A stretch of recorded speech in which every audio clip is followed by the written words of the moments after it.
Et bonjour. Alors, nous voilà en direct pour ce live. Donc, je suis ravie de vous retrouver pour ceux qui vont arriver en direct et puis pour celles et ceux qui nous regarderont en replay. Je suis vraiment ravie de prendre ce temps pour vous faire ce live où on va parler de questions qui reviennent vraiment souvent euh, dans, auprès des personnes de cette communauté, auprès de vous qui êtes vraiment passionnés, connectés aux chevaux et qui avez à cœur d'apporter une contribution au monde qui soit vraiment authentique, vraiment à l'image de qui vous êtes. Hey, coucou Marion, je suis ravie de te retrouver là. Bah justement, tu vas pouvoir nous partager aussi, si tu le souhaites, toi, euh, ce qui se passe pour toi sur ce parcours. Donc voilà, aujourd'hui je suis vraiment contente de prendre ce temps pour parler de sujets qui reviennent donc très fréquemment, qui sont beaucoup tournés autour de la légitimité, hein. J'ai posé les questions auprès de mes clientes, auprès des personnes qui me suivent. Et coucou Lara. Et donc c'est vraiment beaucoup ce sujet de la légitimité. Et ce qui est vraiment, ce qui me frappe, c'est que, donc évidemment, moi, c'est un sujet que j'ai traversé, que je traverse encore, qui est très présent dans tous les milieux de l'entrepreneuriat, en fait, hein, les histoires de légitimité. Et ça m'a surprise un jour de constater à quel point le sujet de la légitimité y revenait, peu importe le degré de formation qu'on peut avoir. C'est-à-dire que une personne qui veut se lancer dans un domaine pour lequel elle n'a aucun diplôme, mais qu'elle se sent une fibre naturelle dans ce domaine-là, ou quelqu'un qui est, on pourrait presque dire, surqualifié, qui a enchaîné les formations, qui est ultra diplômé, euh, euh, qui a des papiers qui reconnaissent ses qualifications, ses valeurs, etc., peut être confronté vraiment à la même question de légitimité. Donc c'est vraiment ce qu'on va creuser aujourd'hui. Coucou Elodie, je vous laisse arriver tranquillement. Et puis je vais en profiter pour me présenter pour ceux qui ne me connaissent pas encore. Donc moi je suis Blandine Valois, j'ai eu un parcours assez classique au début avec les chevaux. J'ai commencé un cavalière classique de centre équestre. Et puis il y avait cette passion, hein, cette attirance pour les chevaux. Et cette attirance pour les chevaux, j'ai trouvé que cette voie-là pour pouvoir la nourrir. Mais il y avait quelque chose, j'ai pas vraiment trouvé ce que je cherchais en centre équestre. Et puis bon, comme beaucoup peut-être parmi vous, je me suis finalement éloignée de ce milieu équestre classique. Et j'ai nourri mon autre grande passion qui est celle de l'humain. En fait, depuis toujours, j'ai envie de comprendre comment fonctionne l'humain. Je suis assez déroutée en fait par le monde qui m'entoure, par le fonctionnement de la société, des humains entre eux, etc. Et c'est ce qui m'a amené, entre autres, à la médecine traditionnelle chinoise, mais à chercher des outils pour mieux comprendre les humains. Et puis, j'ai eu vraiment besoin de connecter les deux, de trouver un moyen d'améliorer les relations de l'humain, parce que mon moteur, mon point de départ dans tout ça, hein, c'était vraiment de comprendre comment est-ce qu'on peut être dans une meilleure relation à soi et dans une meilleure relation entre nous, humains, et puis évidemment aussi avec les animaux, parce que les animaux, et en particulier les chevaux, m'attirent depuis toujours. Donc, j'ai fini par, là c'est la version très très raccourcie, mais ça m'a pris un petit paquet d'années de comprendre que mon moteur à moi, mon fil conducteur, c'est cette qualité de relation que j'aspire à vivre déjà et puis à voir dans le monde. Et c'est ce qui m'a amené à créer au fil du temps cette activité où aujourd'hui euh, j'aide les femmes, majoritairement les femmes, qui sont connectées elles aussi aux animaux, aux chevaux en particulier, à créer leur activité de cœur dans laquelle elles osent enfin révéler qui elles sont, leur sensibilité, et à pouvoir assumer ce socle unique qui est le leur dans une activité hors des cases qui leur ressemble et qui vient vraiment apporter une contribution de grande valeur à ces clients qui ont besoin d'elles en fait. Donc l'idée c'est d'arriver à arrêter de faire une séparation entre comment je gagne ma vie et qui je suis. Ça c'est vraiment quelque chose de très qui vibre très fort pour moi. Je n'ai pas envie de jouer un rôle, je n'ai pas envie de me mettre dans une case. Et je suis convaincue aujourd'hui qu'on peut le faire, qu'on peut être soi-même et que le fait d'être soi-même a une grande valeur quand on laisse de l'espace pour ça et qu'on pratique le fait d'être soi, parce que souvent on se met beaucoup de bâtons dans les roues, hein, eh bien on peut en extraire vraiment une grande valeur qu'on peut apporter et du coup on peut créer notre abondance à partir de ça. Coucou Elodie, coucou Hélène, je suis ravie de vous voir ici. Donc on va démarrer tout de suite avec les questions. Si vous avez des questions en direct, n'hésitez pas à les poser. Je vais commencer avec une première question qui est donc revenue très souvent auprès de mes clientes ou des personnes avec qui j'ai eu des échanges récemment. Jusqu'à ce matin, avant de démarrer le live, une dernière personne qui a demandé à intégrer le groupe et qui me partageait qu'elle aussi, c'était vraiment le sujet de la légitimité qui était compliqué pour elle. Donc cette première question, c'est comment se sentir légitime pour accompagner. Donc quelle que soit la façon dont on accompagne, hein, on n'est pas forcément équi-coach quand on accompagne, ça peut être dans la santé alternative du cheval, ça peut être dans l'enseignement d'une équitation différente, il y a plein de façons d'accompagner. Donc comment se sentir légitime pour accompagner quand on n'a pas de diplôme ou quand on n'est pas affilié à une référence, une grande référence de notre domaine, un grand nom de notre domaine. Donc cette question de la légitimité, elle repose à mon avis, c'est ce que j'ai vécu moi et c'est ce qui se passe chez les personnes que j'accompagne.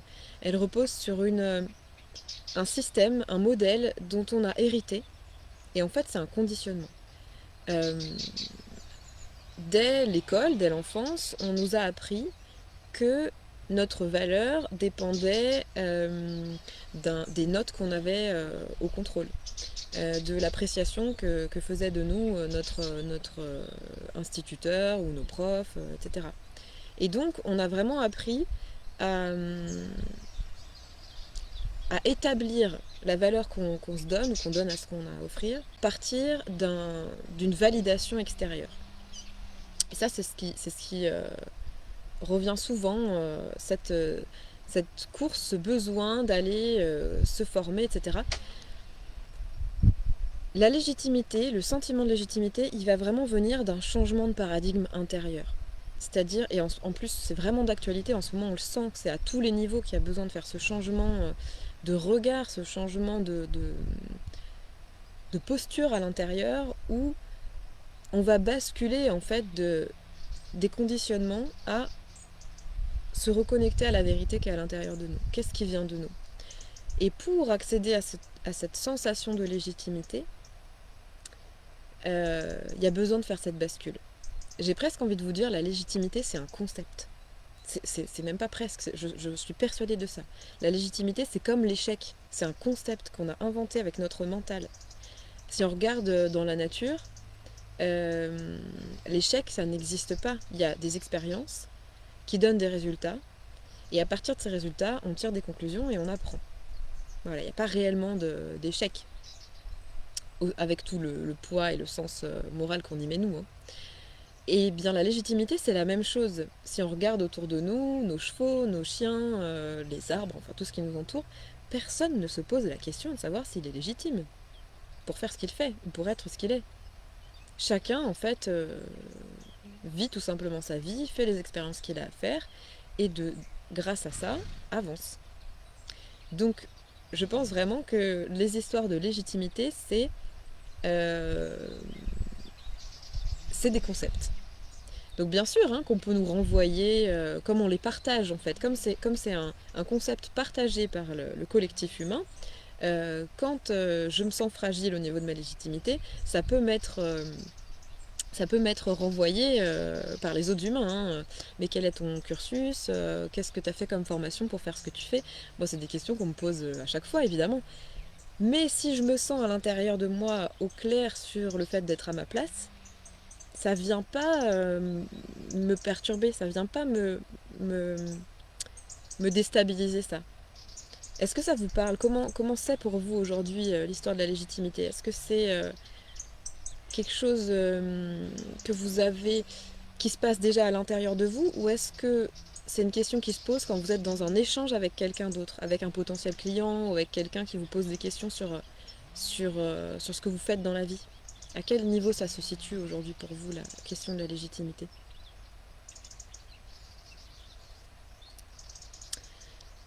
Je sais qu'il y a un petit décalage avec le chat, donc pendant que vous répondez, je vais euh, continuer donc à expliquer pourquoi, même quand on a des diplômes, il y a cette notion de légitimité qui n'est pas acquise, pas forcément acquise.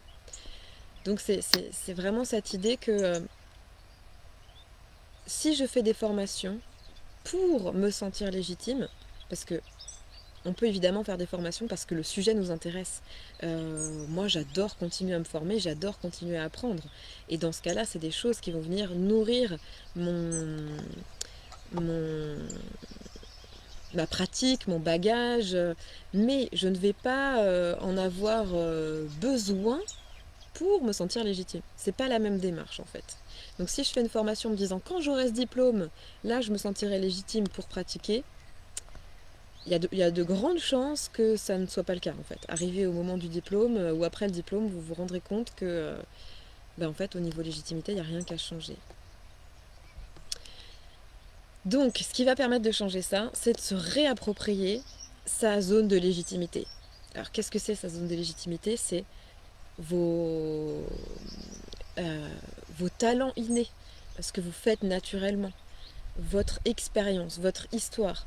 Ça, je me souviens d'ailleurs, Marion, si tu veux en témoigner, je me souviens qu'au moment où on a fait cette bascule, ok d'ailleurs Marion, tu dis moi c'est quand on me demande, ouais, ok, quand on me demande ce que je fais dans la vie, yes. Et ben effectivement, ça c'est la deuxième étape. D'abord, la première étape c'est entre moi et moi. Si j'arrive à enlever à l'intérieur de moi ce regard extérieur où je me regarde à travers à travers des conditionnements, des filtres que j'ai des diplômes, de la qualification, est-ce que j'ai en fait une preuve que je suis légitime. Si déjà à l'intérieur de moi j'arrête de me regarder comme ça me donne l'espace d'aller connecter ce que j'ai vraiment à apporter, mes ressources. Et mes ressources, elles sont dans mon histoire, elles sont dans mon vécu, elles sont dans ce que j'ai appris, bien sûr, que ce soit en formation ou dans la vie. Et ça, c'est des choses qu'on ne peut pas m'enlever. À partir du moment où je viens connecter ça, où je me laisse l'espace pour aller connecter mes ressources, je me souviens de cette phrase que tu avais partagée, Marion, on ne peut pas m'enlever mon histoire. Et ça, c'est une réalité. Personne ne peut venir vous dire, tu n'es pas légitime d'être toi, d'être, de, de, de, de dire ce que tu as vécu. Donc ça, c'est vraiment la base, pour moi, c'est de revenir d'opérer cette bascule à l'intérieur où on arrête de se regarder depuis l'extérieur et depuis les concepts de diplôme, d'échelon, d'avoir à prouver, etc.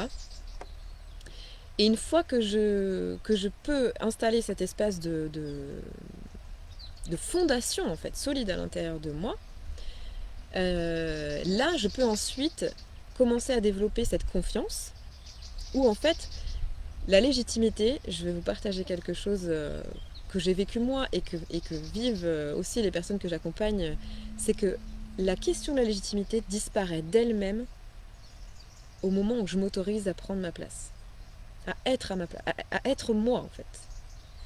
Et donc tout le travail, il est vraiment intérieur. D'ailleurs, Marion, tu dis oui complètement, ça a été la première étape de moi à moi-même. Voilà, c'est ça. Et une fois que j'installe ce socle-là, je vais pouvoir créer quelque chose. Après, tout se joue dans la posture. Parce qu'on ne peut pas empêcher le monde extérieur, les autres personnes, d'être encore connectés à ce concept de pour pouvoir être légitime de pratiquer, il faut des diplômes. Mais si moi, je n'ai pas de faille dans mon socle qui peut permettre de laisser passer ce doute qui vient de l'extérieur, alors ça ne vient pas éclabousser ma légitimité, elle est à l'intérieur, ma légitimité, elle est dans ce que je suis. Et quand je me mets à rayonner cette confiance, c'est là qu'après, concrètement, je peux aussi construire une offre à partir de mes talents, et donc on n'est plus du tout dans les diplômes, on n'est plus du tout dans les cases, parce que cette offre, c'est le prolongement de ce que vous êtes. Elle est unique. Et elle va s'adresser à des personnes qui ont très spécifiquement besoin de ça. Alors Julie, tu nous dis, j'ai envie de me lancer dans une nouvelle activité, je n'ai pas encore commencé, que cette légitimité me bloquait déjà. Je commence à prendre conscience et confiance, mais c'est pas simple. Ok. Donc c'est une nouvelle activité dans un domaine, du coup j'imagine, dans lequel jusque-là tu n'avais pas d'expérience. Et ça, c'est vrai que le côté je n'ai pas encore d'expérience, c'est souvent quelque chose qui peut nous bloquer par rapport à la légitimité. Donc pour ça, moi la clé vraiment essentielle à mes yeux, c'est l'authenticité. C'est-à-dire que ça sert à rien de se présenter comme si on était quelqu'un qui avait déjà 10 ans d'expérience. Vous savez, on a un peu ce mythe dans toutes les formes d'accompagnement et dans tous les métiers où on doit être le grand sachant, quoi. La personne qui a zéro faille, qui sait tout de son domaine, qui est incollable, etc. Mais sauf que ça, c'est ça aussi qui va nous apporter un gros syndrome de l'imposteur, qui vient appuyer sur ce manque de légitimité, sur cette blessure. Et en fait, on est obligé de commencer quelque part. Mais c'est pas parce que je débute dans cette forme d'activité que je suis pas à ma place, que j'ai pas des choses à apporter, que je ne vais pas... On va adapter aussi la clientèle à laquelle on s'adresse. Alors peut-être pour toi, Julie, c'est un peu différent. Je me rappelle, ça fait un moment qu'on n'a pas échangé, il me semble la dernière fois que tu voulais te lancer dans une activité avec les animaux. Est-ce que tu peux me rappeler dans quelle activité tu veux te lancer et à quel niveau se situe ce blocage avec la légitimité?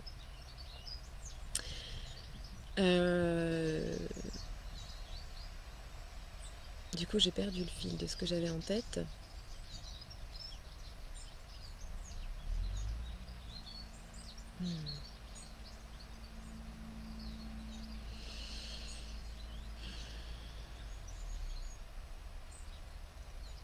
Non, je l'ai plus. Bon, c'est pas grave.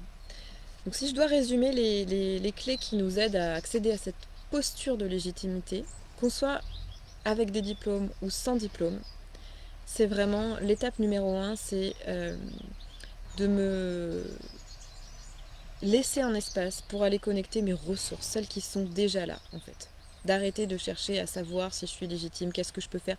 En fait, la grande bascule, elle est dans j'arrête de m'adapter à l'extérieur, j'arrête de m'adapter à ce que j'ai toujours cru qu'on attendait de moi, et je tourne mon regard vers l'intérieur et je regarde ce qui est là. En fait, vous ouvrez votre sac à dos et vous regardez qu'est-ce que vous avez emmagasiné dans votre sac à dos depuis toutes ces années.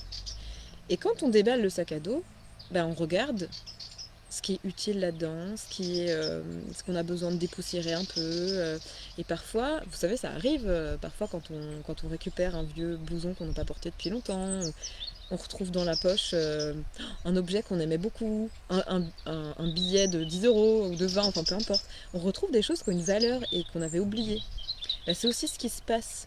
Et c'est une partie que j'adore dans l'accompagnement que je propose à mes clientes, c'est ce moment où on vient ouvrir le sac à dos et voir les trésors cachés en fait. Qu'est-ce qui dans votre sac a de la valeur, et une valeur que vous ne soupçonniez peut-être même pas. Dans mon propre parcours, je me souviens, j'en parlais justement hier avec une amie, elle me disait mais je trouve ça dingue la facilité et la capacité que tu as à écouter les gens, à donner de l'espace pour... on dirait que tu es toujours disponible pour écouter les gens. Et je lui dis oui, bah c'est vrai que c'est quelque chose que je fais, qui me demande pas d'effort à moi, c'est quelque chose que je fais naturellement. Et j'avais jamais pensé, enfin pendant des années, j'étais tellement loin d'imaginer que ça puisse être une compétence précieuse sur laquelle je pouvais vraiment m'appuyer pour faire mon métier. Ça faisait tellement partie de mon fonctionnement, de mon quotidien, et ça pouvait même devenir un handicap parce que du coup, comme c'est facile pour moi, et que ça me demande pas d'effort et que c'est vraiment quelque chose que je fais de bon cœur, bah, je peux aussi avoir tendance à attirer des personnes qui vont venir vider leur sac, entre guillemets. Mais tout type de personnes, hein, de mon voisin, enfin peu importe quoi. Et donc, ça a pu être parfois des choses que je vivais comme un handicap parce que j'avais l'impression que j'avais du mal à mettre fin à la conversation, parce que j'avais tellement d'empathie pour la personne que, bah oui, je l'écoutais vraiment, etc. Et comme souvent, cette qualité-là, à partir du moment où j'ai accepté de la regarder sous l'angle d'une qualité, de quelque chose de précieux, bah, j'ai commencé à en prendre soin. Et je me suis dit, effectivement, je peux vraiment m'appuyer dessus pour créer mon métier. Et dans ce cas-là, je vais commencer à vraiment donner de la valeur à ça, à cette qualité que j'ai. Et du coup, je vais en quelque sorte la garder propre. C'est-à-dire, je vais faire attention maintenant, je vais prêter attention à dans quel... qu'est-ce que je laisse entrer dans cet espace que j'offre facilement, que j'aime offrir, qu'est-ce que je laisse entrer là-dedans, dans quel contexte est-ce que j'offre cet espace, etc. Et c'est ça qu'on fait en fait, quand on vient connecter nos ressources, c'est accepter de se dire, je vais regarder les compétences que j'ai naturellement et je vais accepter de leur donner une valeur. Donc ça c'est un chemin, c'est quelque chose qu'on vient muscler petit à petit. Et en acceptant de leur donner une valeur, je vais accepter aussi de ne plus dilapider quelque part mes ressources innées, naturelles. Et ça, ça peut pas se faire en un jour dans le sens où ça nous demande, c'est vraiment comme un sport, quoi. Ça nous demande de venir amener de la souplesse là où il n'y en avait pas et d'amener aussi de la tonicité là où il n'y en avait pas. Ça va nous demander de mettre des limites sur certaines choses qu'on offrait sans même s'en rendre compte. Euh, Parce qu'on ne peut pas donner de la valeur à ce qu'on fait, à ce qu'on est, si on se met en mode buffet à volonté, quoi. Ça, c'est vraiment quelque chose d'important. Donc c'est aussi quelque chose qu'on vient travailler, justement, en particulier dans les présentiels avec les chevaux. Donc ça, ce sera pour après le confinement, mais... Ok, Julie, tu veux accompagner les cavaliers, et tu sais pas encore comment, mais tu as quelque chose à apporter, ouais, par rapport à tes expériences. Ah ah, Marion qui te dit, oh purée, ça me parle tellement ce truc de sac à dos. Et oui, on a tous des petits trésors cachés au fond de notre sac à dos, et c'est là, en fait, c'est vraiment là que se trouve votre zone de légitimité, le pilier de votre légitimité, parce que ça, mais ça, on ne peut pas vous l'enlever. Donc c'est là qu'il y a quelque chose à creuser et c'est vraiment cette première étape hyper importante qu'on voit dans l'accompagnement du parcours pro sur 6 mois. Est-ce que vous me voyez encore? Je vois que il y a mon écran qui me dit qu'il y a des problèmes avec la vidéo.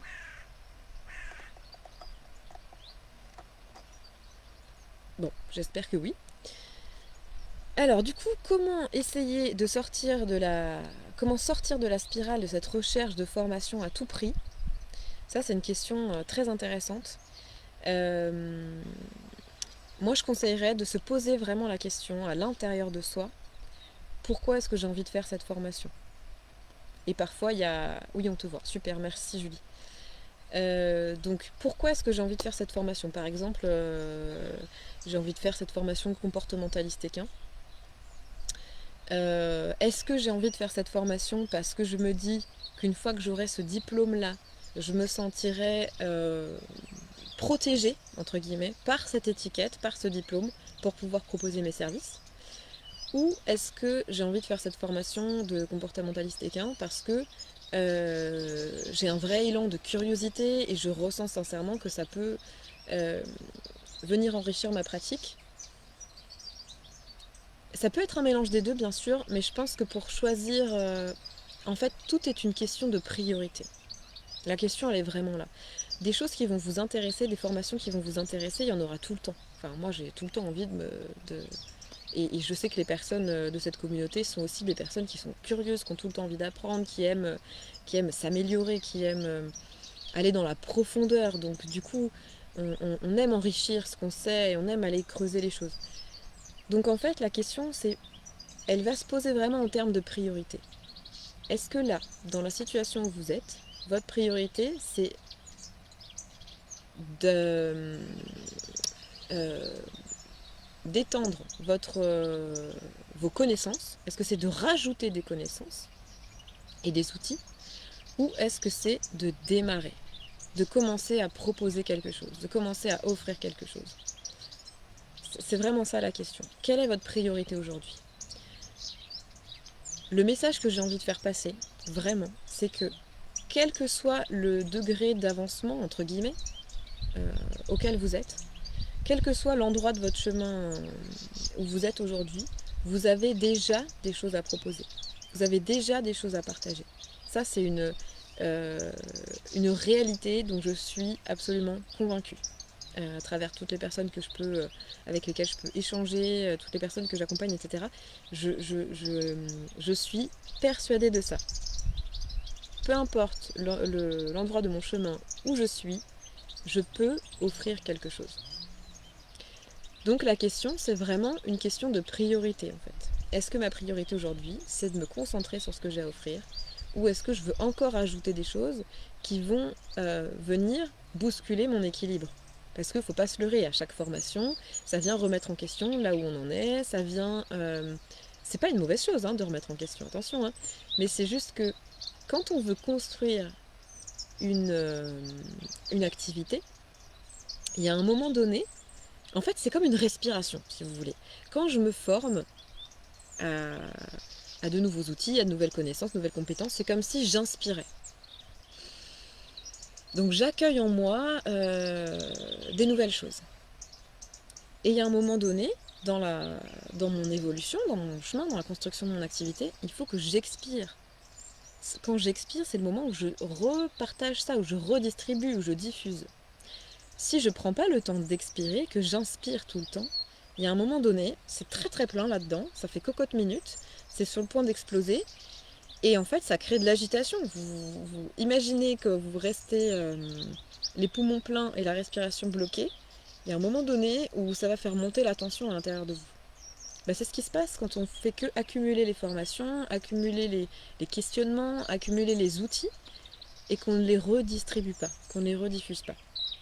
Donc le moment de se poser avec son sac à dos et de voir, ok, je dispose de tous ces outils, de toutes ces expériences, de toute cette sensibilité unique, qu'est-ce que je peux faire avec ça? Ce moment, il est crucial. Si à un moment donné, vous ne vous posez pas pour faire ce bilan, vous ne pouvez pas lancer une activité. C'est pas possible. Évidemment qu'on peut toujours apprendre. Et ça n'a rien à voir avec la légitimité. Moi, je suis pas là pour dire j'ai tout compris à l'accompagnement, je suis arrivée au bout et maintenant je peux du coup accompagner d'autres personnes. C'est un chemin. Et il y a un moment donné, il faut se poser avec son sac à dos et commencer à poser les fondations. Et ça, c'est aussi magique parce que ça va vous permettre de découvrir vraiment des trésors dans ce que vous êtes qui vont rayonner pas seulement dans votre activité, c'est dans la place que vous vous donnez dans votre vie au quotidien. C'est vraiment un processus pour aller contacter sa propre valeur, ça. Et arrêter de se regarder à travers je devrais être comme ci, je devrais être comme ça, il faut être comme ça pour être reconnu, etc. Ah, il y a des commentaires que j'avais pas vus. Alors Hélène qui dit oui merci, c'est fou, je ne me rends même pas compte parfois que j'ai cette zone de non-légitimité qui empêche. Merci de nommer ça. Merci pour cette invitation à l'intérieur. Et Camille qui dit... Camille.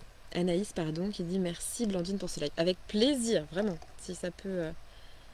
J'ai une petite question sur le fait de proposer nos compétences avec ce qu'on a déjà et ce qu'on est. Comment le proposer ou plutôt sous quel statut? Alors, c'est deux questions différentes pour moi. Comment le proposer? Donc la question du statut, elle va vraiment être en fonction de ce que du public à qui tu t'adresses et du secteur dans lequel tu es. C'est vrai que le statut d'auto-entrepreneur, il est quand même très pratique pour démarrer une activité. Après, à partir d'un certain palier de chiffre d'affaires, qui peut arriver très vite quand on a les bonnes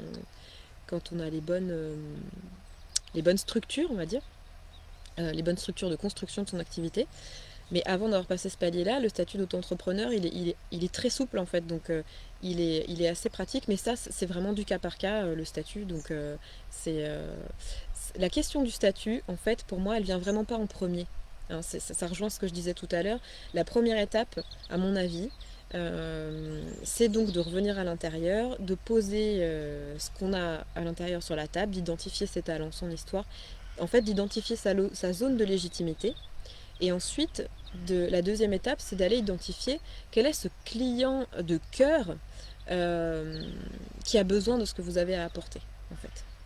À qui vous avez envie de vous adresser, avec qui ça match, avec qui ça vibre, et qu'est-ce que cette personne, que vit cette personne, à quoi vous avez des clés pour répondre, en fait. Quel est son point de frottement, où est-ce que pour elle ça bloque, en fait, dans son parcours. Donc comment le proposer, ça va être au travers de la création de cette fameuse offre signature, ce fameux accompagnement signature dont je parle et que je vous aide à construire avec le parcours pro. Du coup, cette offre-là, elle se crée. C'est comme, si tu veux, c'est comme la construction d'une maison, je vois ça comme ça moi. Donc la première étape, on vient avec quand on ouvre le sac à dos, on vient poser des fondations et des fondations qui sont authentiques. C'est des fondations sur lesquelles vous ne pourrez pas vous sentir déstabilisé parce que ces fondations, c'est vous, c'est votre vrai vous. Je ne sais pas comment dire tellement ça me paraît aujourd'hui essentiel et moi ça change ma vie vraiment. C'est que ces fondations-là, on vient les, les planter dans ce que on ne peut pas vous retirer, c'est votre essence, c'est ce que vous êtes. Ok. Une fois qu'il y a ce niveau de fondation qui est reconnu par vous, ensuite on peut construire dessus un étage qui va commencer à vous mettre en contact avec euh, l'extérieur. C'est-à-dire, à partir de ces fondations, on va venir sentir, reconnaître, identifier qui est ce client de cœur avec qui vous raisonnez. Une fois que vous avez identifié ça, et ça s'affine avec le temps, hein, on ne se réveille pas un jour en se disant c'est à eux que j'ai envie de m'adresser. Alors ça peut faire ça, hein. Parfois on a une illumination, mais il faut bien savoir que ça évolue aussi. Et c'est ça qui est génial quand on crée une activité qui se base sur ce qu'on est, c'est que nous on évolue, et notre activité elle évolue avec nous. Donc notre client il évolue aussi avec nous. Donc vraiment ça enlève une grande pression de se dire j'ai pas besoin là de demain de savoir avec qui je vais travailler toute ma vie. Mmh, l'angoisse. Moi, c'est un truc qui m'a toujours angoissé, cette histoire de cases et d'étiquettes. Donc, il n'y a pas besoin de savoir ça. Votre client, il va évoluer avec vous, avec votre évolution personnelle, avec l'expérience que vous allez prendre, etc. Une fois que vous avez commencé à sentir à qui vous avez envie de vous adresser, avec qui ça vibre pour vous, là, vous allez affiner avec la construction de votre offre qui va venir répondre au point de douleur de votre client de cœur à un endroit bien précis de son histoire. Et une fois que vous avez identifié ça, qu'on vient construire l'offre à partir des outils que vous avez, à partir de votre regard unique, parce qu'on ne va pas tous traiter un même sujet de la même manière, et c'est ça qui est génial. C'est ce qui fait aussi qu'il n'y a pas vraiment de réelle concurrence, qu'il y a de la place pour chacun. C'est que moi, ma manière à moi de parler de l'entrepreneuriat, de parler de la vente, de parler de la construction d'offres, etc., c'est ma manière à moi, avec ma sensibilité à l'intégrité, parce que pour moi c'est essentiel, à l'authenticité. Moi j'ai absolument besoin que l'entrepreneuriat ce soit un moyen de vivre mon authenticité. Et donc c'est comme ça que je vais en parler, en étant connecté aux chevaux et à la nature, parce que moi c'est ce qui me fait vibrer. Donc vous voyez, c'est une case vraiment très spécifique. Il y a plein d'autres personnes qui parlent d'entrepreneuriat d'une autre manière et qui vont du coup s'adresser à d'autres personnes. Donc l'offre, elle va venir se nourrir de ce que vous êtes. Et après, il y a cette troisième étape qui est comment j'en parle. Et ça vient vraiment, ça découle en fait de tout ce cheminement qui a été fait avant. Première étape, j'identifie mes ressources, ma zone de légitimité. Deuxième étape, je crée les piliers de mon activité, donc à qui je m'adresse, qu'est-ce que je propose, sous quelle forme, etc. Et dans quelle posture. Ça, c'est un pilier très important. Et la troisième étape, c'est comment je le communique ça, comment je crée le pont avec ma communauté. Et ça vient se construire assez simplement quand on a les bonnes méthodes, j'ai envie de dire. Ça peut se construire assez facilement. Vraiment avec cette posture, ça c'est la clé, cette posture d'authenticité pas de légitimité, pardon, cette posture d'authenticité et d'assumer en fait là où on en est, d'intégrité. Voilà, c'est ça que je voulais dire. Dans notre communication, ça sert à rien de faire comme si de porter un masque en fait. Vous allez attirer les clients parfaits pour vous en étant vrai. Ça c'est une réalité, en étant vous-même. Et regardez dans les personnes qui vous inspirent. Qui est-ce qui vous inspire aujourd'hui? Est-ce que dans les personnes qui vous inspirent, dans ce qu'ils partagent qui vous inspire, est-ce que c'est quand ils parlent de leur réussite, de tout ce qui fonctionne bien, ou est-ce que c'est quand on vous parle des endroits où parfois ça coince, des endroits où on est un être humain qui a dépassé certaines de ses peurs, certains de ses challenges, etc. Moi personnellement, c'est ça qui me touche et c'est ça qui me met en confiance aussi quand je choisis un coach avec qui travailler, parce que moi je continue à me faire accompagner et je trouve que c'est vraiment extrêmement précieux. Clairement, il y a une grande part pour moi qui va être de feeling et de confiance dans sa. J'ai besoin que la personne soit authentique et qu'elle se positionne dans ce rapport d'égal à égal. Ça, c'est quelque chose de crucial pour moi, de primordial, et c'est vraiment dans ce nouveau mode d'accompagnement que moi j'ai envie d'accompagner mes clientes. C'est-à-dire que je pense qu'un accompagnant, c'est pour ça que j'aime ce mot accompagnant, c'est un accompagnant, il marche avec. Il n'est pas en train de dire, peut-être qu'il a 3 pas d'avance dans cette direction, et dans ce cas-là, il peut dire, ah regarde, moi j'ai fait ce chemin un petit peu par là, je trouve qu'il y a une vue magnifique, qu'est-ce que tu en penses? Ça pour moi c'est la posture d'accompagnant. C'est pas l'idée d'être dans une posture d'être plus élevé que l'autre et de dire à l'autre ce qu'il doit faire et quelles sont les solutions pour lui. Moi je considère que il y a des outils qui peuvent aider la plupart, qui peuvent aider beaucoup de monde. Mais avec ces outils, l'outil ne doit pas nous enfermer. C'est-à-dire que chacune d'entre vous, à l'intérieur, il y a un trésor, il y a un joyau à révéler. Et personne ne peut se permettre de vous dire tu dois faire ça comme ça pour révéler pour que ça marche, pour que ton activité marche. C'est vraiment en se reliant, en se reconnectant à la sagesse et à la puissance qui est à l'intérieur de vous. Et en fait, il y a une espèce d'équilibre entre les outils et cette connexion à l'intérieur, à cette puissance qui est déjà là en fait.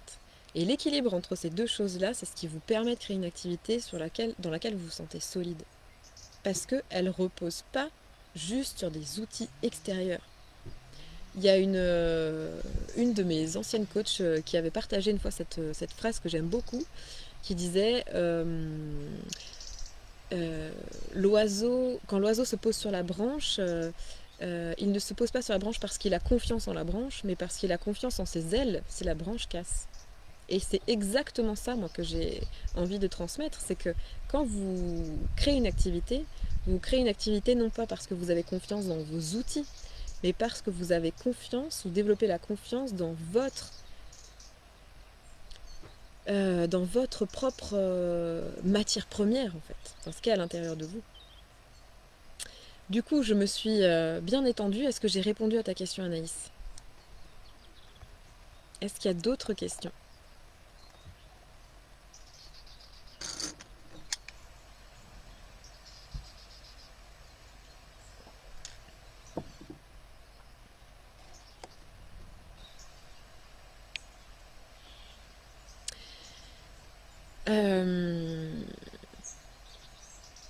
Il y a une autre question qui m'a été posée en ce moment, pas mal, parce que la situation est quand même un peu particulière. Et ça accélère certaines choses, ça vient bousculer certaines choses. Et la question, c'était par où commencer pour lancer quelque chose de concret maintenant.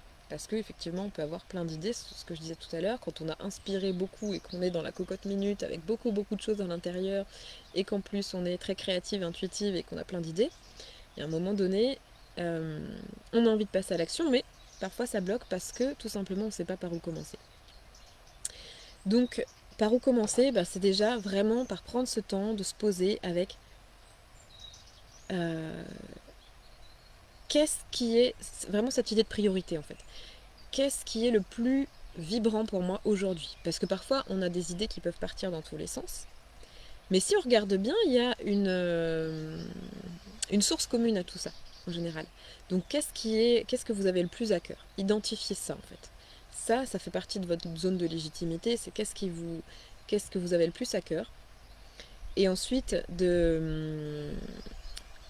pour lancer les choses concrètement, c'est de partir concrètement et rapidement, c'est de partir d'une problématique sensible que vous percevez autour de vous. Un problème qui existe, quoi, que vous rencontrez, pas forcément vous, mais que vous avez peut-être rencontré, ça peut aider, et qu'on vous partage dans les personnes autour de vous. Il y a une chose aussi que je voudrais vous faire passer, c'est que vos premiers clients, ils sont déjà dans votre réseau. Ça, c'est quelque chose que j'ai constaté aussi chez mes clientes. Vos premiers clients, vous n'avez pas besoin en fait d'attendre d'avoir une communauté de 7000, 10 000 personnes pour pouvoir commencer à vivre de votre activité, pour pouvoir commencer à vendre vos accompagnements. Vos premiers clients, c'est des personnes qui ont une fibre en commun avec vous. Donc, sachez qu'il y en a déjà dans votre communauté. Donc, ça peut être dans vos amis Facebook, ça peut être dans votre communauté Instagram si vous en avez une, ça peut être peu importe quel type de réseau, il y a des gens qui vous suivent, il y a des gens qui partagent une sensibilité, une vision du monde, un style de vie peut-être avec vous. Et dans ces personnes, il y a des personnes que vous pouvez déjà aider. Ça, c'est sûr. Voilà. Donc, la question, c'est qu'est-ce qui vous touche en ce moment comme problématique? À quoi vous avez envie de... Qu'est-ce qui vous active? Qu'est-ce qui vous donne envie de réagir et en fait, pour pouvoir lancer quelque chose concrètement, ça va être la rencontre entre qu'est-ce que j'ai moi à offrir dans mon sac à dos et quels sont les besoins là en ce moment des gens qui résonnent avec moi. Et là, il y a une alchimie qui peut se créer. Et ça peut se faire très vite quand on se pose les bonnes questions en fait. Donc pour démarrer concrètement, moi je partirais de ces deux points de départ là. Qu'est-ce que j'ai à offrir? Quelles sont mes ressources? Et quels sont les besoins de ces personnes avec qui je résonne en ce moment? Plus vous arriverez à être précis sur la problématique des personnes qui ont besoin de vous, plus vous allez pouvoir être clair dans votre offre et démarrer quelque chose rapidement. Est-ce qu'il y a encore des questions? Alors n'hésitez pas, si vous regardez en replay, à poser vos questions en commentaire. Bien sûr, j'y répondrai, ou à me contacter par message si tout ça vous parle, pour qu'on fasse le point sur votre situation, pour voir comment je peux vous aider si vous avez envie de travailler avec moi, qu'on travaille ensemble à votre déverrouillage pour mettre en place votre activité signature. Moi, je pense que vraiment ce confinement, c'est un moment privilégié pour venir se poser ces questions. Comme il y a des ralentissements extérieurs, on va dire, c'est le moment c'est un moment assez idéal pour vraiment rentrer à l'intérieur, prendre le temps de faire ce bilan, de regarder ce que vous avez vraiment envie d'apporter, à qui, etc. De prendre le temps de construire ça. Ça peut se faire assez vite, vraiment. Et si vous avez envie de passer à l'action, j'ai décidé de créer un nouveau format d'accompagnement plus court pour activer les choses plus rapidement. Donc c'est un accompagnement en 3 mois que j'ai appelé Kit de décollage express. Dans lequel vous avez accès à un espace membre en ligne avec les contenus de tous les j'aime pas le mot court, donc on ne va pas prendre le mot cours, de tous les supports voilà, que je vous partage en ligne pour progresser justement sur ce questionnement de comment je regarde ce qu'il y a dans mon sac à dos, comment je viens définir et sentir et intégrer ma zone de légitimité, comment construire une offre là-dessus et comment la lancer rapidement. Donc ça, vous retrouverez tout ça en ligne dans votre espace membre. Et au cours de ces 3 mois, je vous proposerai un coaching individuel par mois et une session de groupe par mois. Donc en gros, vous aurez un suivi tous les 15 jours. Avec de l'individuel d'un côté pour aller creuser en profondeur euh, ce qui bloque chez vous. Ça peut être au niveau des croyances, ça peut être comment je construis mon offre. Ça peut être... Donc on va venir creuser tout ça en profondeur toutes les deux. Et les coachings de groupe parce que c'est aussi très important pour nourrir cet élan, cette dynamique, cette foi que ça va fonctionner. Et puis aussi profiter de l'effet miroir du groupe parce que souvent les questions des unes viennent mettre en lumière des aspects, des questions qu'on n'avait pas vues. Donc ça c'est toujours très très riche. Donc si ça vous intéresse, ce kit de décollage express de 3 mois, je le propose j'ai fait un petit tarif de lancement spécial pour la période, donc qui sera actif jusqu'à la fin du mois. N'hésitez pas m'envoyer un petit message si ça vous intéresse, si vous sentez que vous avez vraiment envie de passer à l'action maintenant, que vous êtes dans le flou mais qu'il y a quelque chose vraiment qui comment dire qui pousse quoi, qui demande à sortir dans vos tripes, qui a envie de s'exprimer, n'hésitez pas, je me ferai vraiment un plaisir de vous accompagner là-dedans.